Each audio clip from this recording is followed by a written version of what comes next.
Hi YouTube, this is Mega Dweezil coming at you from the great Indiana wilderness, and I hate grumpy old guy stories, but I'm going to tell one anyway here today, and it has to do with most of the people that ever taught me anything that was worthwhile I thought were real buttheads at the time. And one of the first buttheads I ran into was Mr. Schaefer, and Mr. Schaefer taught my life-saving class. Because, everybody, when you're a kid, you want to be a lifeguard. You think that's the summer job that you want. And, you get to look at the girls in the bathing suit and get a tan, and it's all going to be. And the first day, we all got there. It was about 25 of us. Mr. Schaefer stood everybody beside the pool. And he holds up the manual, the Red Cross life-saving manual.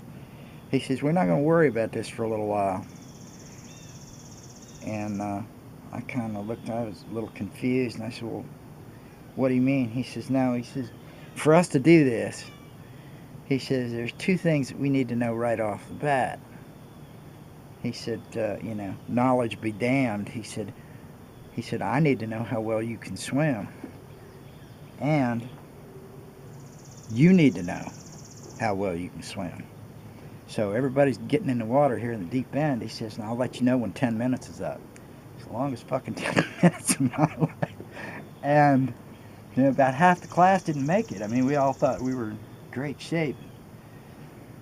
We're all sitting on the edge of the pool there, people sputtering and choking and carrying on. Old Schaefer looks at everybody. She's never, ever confused knowledge of how to do something with the ability to do it. And I don't tell grown-up folks what to do, but I'll tell you what we've gotten out of this whole sustainability experiment here, and Josephine showed you our little garden that's going on here. What we've kind of gotten out of this is, first of all, is nothing is as easy as it looks. There's a learning curve that's involved with anything, and it doesn't make any difference how many YouTube videos you watch or whatnot. Till you get on the end of a shovel and get out here and try and do this stuff, it's a whole different deal. And it's taken us about 3-4 years here to get to the point where we've even figured out what grows here, and every year that we do this, we think about, okay, next year we're gonna, because we borderline screw up, in a couple of places. Now if you look down here at this garden, you can see we've got a dirt patch there. All right, one of our little patches. Well, we harvested about 25 pounds of green onions out of there. And if you look at the one next door to it, that was our broccoli patch.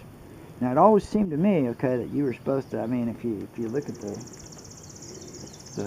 Little House on the Prairie and this, that, and the other, you're supposed to plant in the spring and you harvest in the fall. And no, the deal is you kind of got to be out here every day. You got to be all the time pulling stuff out of the garden, putting stuff back into the garden, and you got to learn what grows when and how long it takes. And that can be quite a safari, because realistically, and for your prepper folk who think you're going to go out with a bug out bag and a handful of seeds and plant a garden, you better learn what grows fast, and what produces usable chow, because some of this stuff, we won't see anything until October. Other stuff, you're ready to eat in 3 weeks, and you need to know which is which. Second of all, let's redefine poverty here for a second. All right, if you were to read the numbers and figure, Josephine and myself are both living off of my income, we are below the poverty level. That's the theory, okay? I know more people making $100,000 a year that are about to go tits up here because they owe $120,000, so, but no, we don't owe anything. We own this place. We own the land under it, and, all the improvements we put into it are our own. And I'm finally getting to the point where I'm having to relearn the stuff that my grandfather, forgot. I'm having to learn how to, tend a garden. I'm having to learn how to fix stuff. And it's taken a while. It's taken a long time, and we've made our mistakes. But at the same time, the only way to do this stuff that I found is to get out there and do it. You know, and you're going to have to bust your thumb with the hammer a few times. You're going to have to bend a lot of nails. You're going to have to plant stuff that don't come up. You know, or stuff that does come up and the weeds eat it. You're going to have to learn something about the weather. God, I hate weather.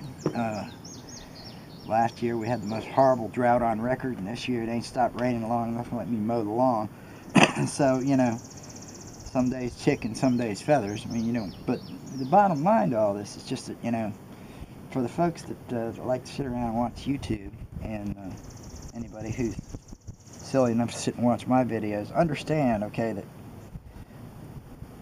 you've got to be able to do stuff. You can't know how to do stuff. You've got to be able to actually do it.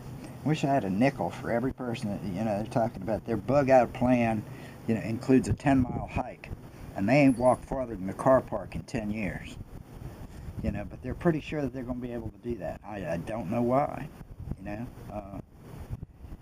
This is for us. This whole thing of relearning stuff, and now Josephine could always sew. Josephine could always cook. But she had one of them Canadian upbringings where she had to do that kind of stuff. And if you aren't fortunate enough to have a Canadian wife, you may, in fact, have to figure this shit out on your own. And, for some reason, we've decided that the difference with us these days is that, the things that feed us, the things that put clothes on us, the things that shelter us, are all poor people stuff. And I don't know when we got to doing that. I don't know when it was that we decided that, that making your own clothes was something that poor people did. Or that, growing your own food was something that was, a starvation skill. I don't know. Maybe y'all got some thoughts on that. In any case, that's my grumpy old guy rant for today. Say goodbye, Josephine. Goodbye, Josephine. And don't worry, YouTube, because Indiana's whole